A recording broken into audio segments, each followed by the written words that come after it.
Okay, this is from the book John Mcdougall, the doctor who fought for you. It's Dr. Mcdougall talking about heart disease. This is part 5. There's going to be 6 parts.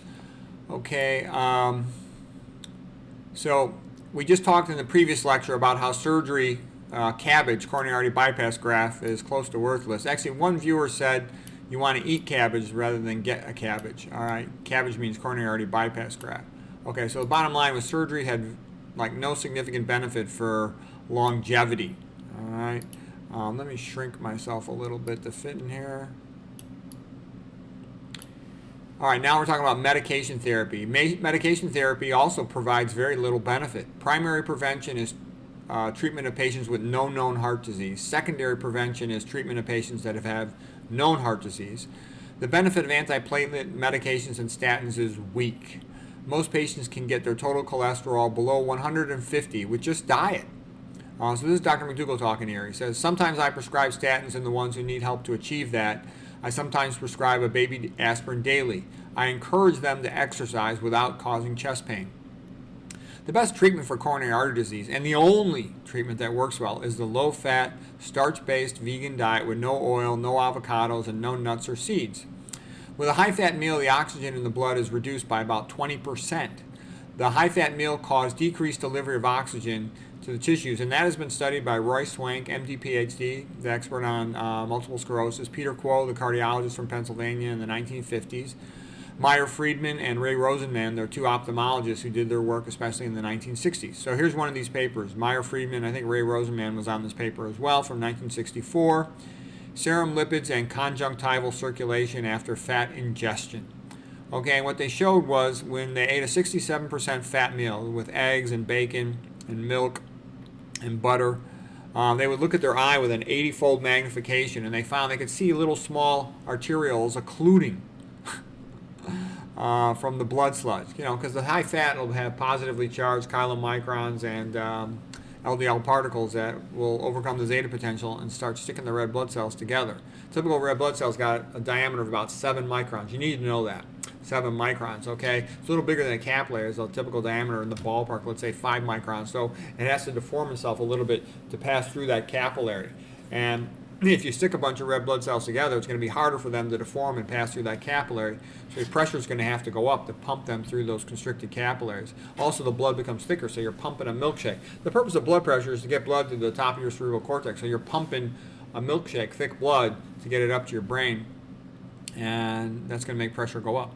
And then the higher pressure goes up, the more you're going to damage the arteries from the hypertension and cause more atherosclerosis, so you get yourself trapped into a vicious cycle. Okay, here's another paper, 1965, effect of unsaturated fats upon lipemia and conjunctival circulation. Okay, where that's coming from is Peter Quo showed that saturated fat was a disaster for blood flow in the 1950s. Ansel Keys also pointed out how sat fat increases LDL cholesterol, increases heart attacks and strokes.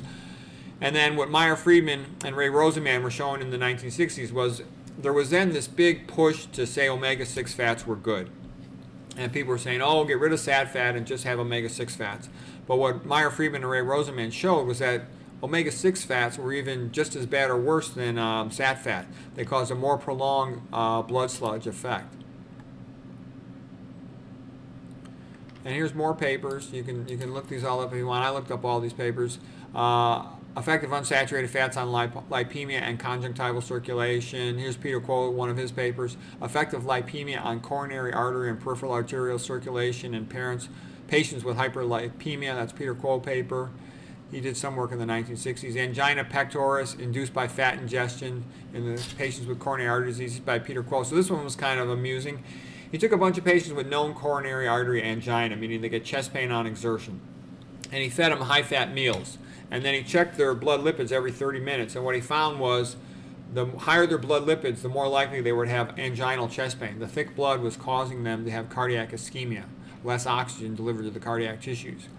Okay, some additional references. Effects of stress management, training, and dietary changes in treating ischemic heart disease. Oh, this is from Dean Ornish's book. The Dr. Dean Ornish Program for Reversing Heart Disease, the only system scientifically proven to reverse heart disease without drugs or surgery at the time it was written. Okay.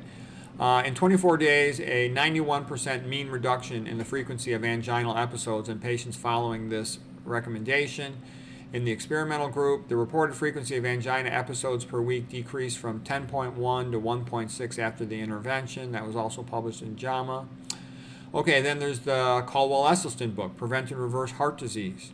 He also wrote a big paper along those lines in the Journal of Family Practice, July 2014, A Way to Prevent Coronary Artery Disease. And you can just go to his website, dresselstyn.com. You can just go on YouTube, see lots of videos of him. I made a video recently about Dr. Esselstyn. Okay, reversal of coronary artery disease has been shown by the work of Walter Kempner, MD, back in the 1950s, 60s, and 70s. He showed all these EKGs reverting to normal. Kempner showed many patients who reversed their EKG findings, other patients who reversed congestive heart failure.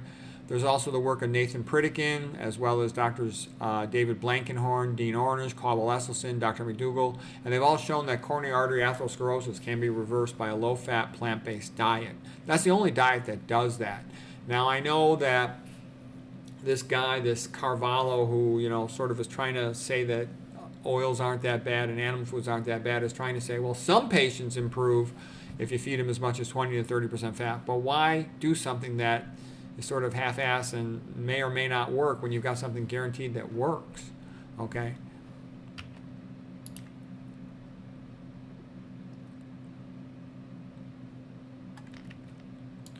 Atherosclerosis has been around for a long time. Atherosclerosis occurred in the ancient mummies, and that's been shown when you can do CAT scans. You'll see them have calcifications in the arteries of their hearts and their aortas. They got lesions in their hearts and in their aortas, the calcified vessels. It occurred in European aristocrats who ate diets that were rich in meats and cheeses. It occurs in any population that eats high-fat diets, in Alaskan Eskimos who eat something similar to the Atkins diet. They've been doing that for like around 500 years.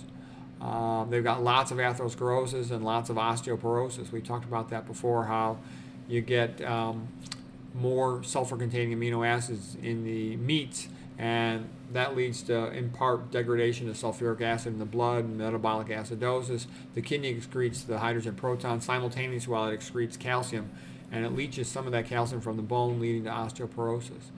So here's one paper on the bone mineral content of Alaskan Eskimos. Okay, the Atkins diet can get a person to lose weight, but it makes them sick. Even his own data, Atkins, showed that over 70% of his patients were constipated. That's the other joke about the Atkins diet. In the short run, you can lose weight on any diet, but in the long run, it's not very sustainable, and the only good thing about it is you save money on toilet paper because you're constipated. It's a bad idea. They often have bad breath, ketosis. As atherosclerotic plaques get older, they often calcify, and the calcifications can be seen on a CAT scan of the heart. Calcification is an end stage of inflammation anywhere in the body when cells are dead, and when a person has inflammation, calcifications elsewhere in the body, the immune system typically will heal it, and then it'll scour over that area and with or without a calcification. Dr. Mcdougall says, I actually had a CAT scan on my chest and had some coronary artery calcifications, likely from his younger years when he ate the SAD diet and smoked cigarettes. But those are just old scars. They don't do anything. Those are not unstable plaques. I do not have any angina. I just eat the proper diet and don't bother with those coronary artery calcifications. So that's smart, right? They're not active lesions like in the sense of a soft plaque. And like the small plaques you can't even see are the ones most likely to rupture and occlude a coronary artery. So anyways, the big point made here is the smart way to go is low-fat, low-sodium vegan diet with no oils like the Esselstyn diet for preventing coronary artery disease. And you're kidding yourself if you think you're going to optimize your health with surgery or medications for coronary artery disease. I hope that was helpful.